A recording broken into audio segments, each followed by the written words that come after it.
Hi నమస్తే welcome to NSTV. Nirmal జిల్లా లోకేశ్వరం మండలంలోని సాత్గాం గ్రామ శివారులోని శ్రీ సాయి రైస్ మిల్లుపై బుధవారం విజిలెన్స్ అండ్ ఎన్ఫోర్స్మెంట్ అధికారులు ఆకస్మిక దాడులు చేశారు. Enforcement OND Sridhar Reddy, ASO Sudarshan రెడ్డిల నేతృత్వంలోని అధికారుల బృందం రైస్ మిల్లులలో తనిఖీలు చేశారు. మంగళవారం నిజామాబాద్ సిరికొండ మండలం కొండాపూర్లో బాలాజీ రైస్ మిల్లుపై దాడులు చేయగా ఇక్కడి సాయి మిల్లులో రేషన్ బియ్యం అక్రమంగా నిల్వలు ఉన్నట్లు గుర్తించారు. ఎంక్వైరీ చేసి పంచనామా చేసి ఇచ్చేసిండు, డీటెయిల్ సీజ్ చేసిందని ఆర్డర్ ఇచ్చేసిండు.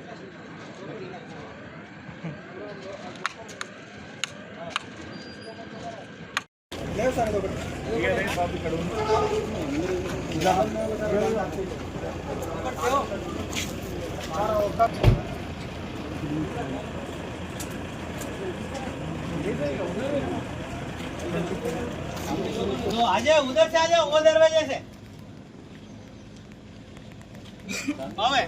सतीश ఒక నమ్మకమైన సమాచారం మేరకు నిజామాబాద్ డిచ్పల్లి సిరికొండ ఏరియాలో కొండాపూర్ అనే విలేజ్ ఉంది. ఆ విలేజ్లో సాయి బాలాజీ అనే ఒక రైస్ మిల్ ఉంటుంది. ఆ రైస్ మిల్లు దాదాపు 2 years బ్యాక్ కేసు అయింది, 1.5 year బ్యాక్. దాని మీద అది PDS బియ్యం తెచ్చి రైస్ మిల్లకు సప్లై చేస్తూ ఉన్నాడు ఆయన. ఎట్లా అంటే ఆయన గన్ని బ్యాగ్స్, గవర్నమెంట్వే గన్ని బ్యాగ్స్ ఉంటాయి, వాటిలో స్టెన్సిల్స్ ఉంటాయి. ప్రతి ఒక దిక్కు గవర్నమెంట్ చేసింది ఆ స్లిప్స్ పెట్టి సంచులు నింపున్నాయి. వాటి మీద ఈ పేరు ఉందన్నట్టు, ఈ రైస్ మిల్ పేరు. అంటే ఇక్కడికి వీళ్ళ తరపున ఆయన పంపుతున్నాడు అన్నట్టు, ఆ మిల్ ఆయన పంపుతున్నాడు. అట్లే ఇక్కడ వచ్చి చెక్ చేద్దామని వచ్చినప్పటికీ మన SIకి ఒక సమాచారం వచ్చి ఇక్కడ ఒక బండి పట్టుకున్నాడు, PDS బియ్యం పట్టుకుంటు. దాన్ని అనుకుంటే అవి కూడా అక్కడికే పోతుంటాయి కావచ్చు, అక్కడ నింపి అక్కడి నుంచి సప్లై అవుతున్నాయి. అట్లా ఇక్కడ కొన్ని ఒక ఎన్ని సంచులు అవి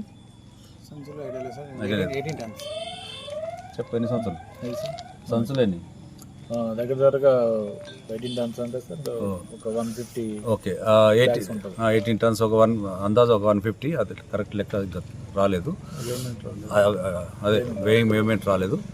అవి దాదాపు ఒక 150 quintals వరకు ఉంటాయి. దాని తర్వాత అక్కడ దొరికినవి మాత్రం 564 బ్యాగ్స్, దాదాపు ఒక 270 quintals వరకు ఉంటాయి అవి. తర్వాత అక్కడ ఖాళీ బ్యాగులు కూడా దొరికినాయి, స్టెన్సిల్ చేసినాయి. అక్కడ స్టెన్సిల్ కూడా దొరికింది, ఇక్కడ కూడా స్టెన్సిల్ ఉన్నది. Same stencil, same bags, same slips ఇక్కడ కూడా ఉన్నాయి. అవన్నీ సీజ్ చేయడం జరిగింది పంచనామాలో. దాదాపు 23,000 క్వింటాల్ ఇన్స్పెక్షన్ చేస్తే 23,000 క్వింటాల్ షార్టేజ్ ఉన్నది. 22-23 రబీ, 23-24 ఖరీఫ్, 24-25 రబీ, ఈ 3 కలిసి దాదాపు ఈ 3 సీజన్ల నుంచి ఇతనికి ఇవ్వలేదు, ప్యాడీ ఇవ్వలేదు. అయినా ఆయన పాతవి పెట్టేటందుకు అనుకుంటా, లేదా బిజినెస్ చేసేటందుకు కానీ ఆ PDS బియ్యం తెచ్చుకుంటున్నాడు.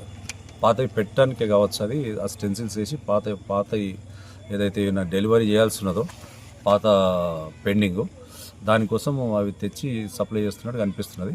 ఇంకా పూర్తి డీటెయిల్స్ ఆయన ఇంట్రాగేషన్ చేస్తే ఇన్వెస్టిగేషన్లో తెలుస్తుంది. సార్ ఇప్పుడు 70 సెక్షన్ ఏం చెప్తుంది? ఈ కంట్రోల్ ఆర్డర్ అది ఎవరు కూడా బియ్యము అమ్మడానికి కొనడానికి లేదు. కానీ అయితే నమ్మండి కదా సార్, సార్ గారు ఎట్లా చెప్పింది కదా, దాన్ని అది కూడా కేసు ఉన్నది. సార్కు పంచనామా అప్పయిపోయింది సార్? మేము పంచనామా అప్పచెప్పడు, ASO చెప్తాడు. అవన్నీ ఇక్కడ చేసిండు, ఆల్రెడీ హ్యాండ్ ఓవర్ చేసినాడు. ఇప్పుడు ఈ రైస్ సంబంధించిన రికార్డ్స్ రాసింది అన్ని రికార్డ్ వెరిఫై చేసినా కానీ ఇన్స్పెక్షన్ చేసిన మార్నింగ్ నుంచి ఇప్పటిదాకా సిరికొండ అక్కడ పట్టిన దాన్ని బట్టే మీరు ఎంక్వైరీకి వచ్చింది కదా? అవును, ఇక్కడ కూడా అన్ని రికార్డ్స్ వెరిఫై చేసినాం, ఆఫీస్ రికార్డ్స్ వెరిఫై చేసినాం, ఇక్కడ రికార్డ్స్ వెరిఫై చేసినాం. అన్ని చేసిన తర్వాతనే తీసుకున్నది అది. తదుపరి చర్యలు SI తీసుకుంటాడు. మీరు పిటిషన్ ఇస్తారు కదా సార్? ఇచ్చేస్తాడు, ఇప్పుడు ఇచ్చేస్తారు. పంచనామా కంప్లీట్ అయిపోయినది. ఫర్దర్ చట్ట ప్రకారం SI గారు చర్యలు. Enforcement enforcement. Good sir.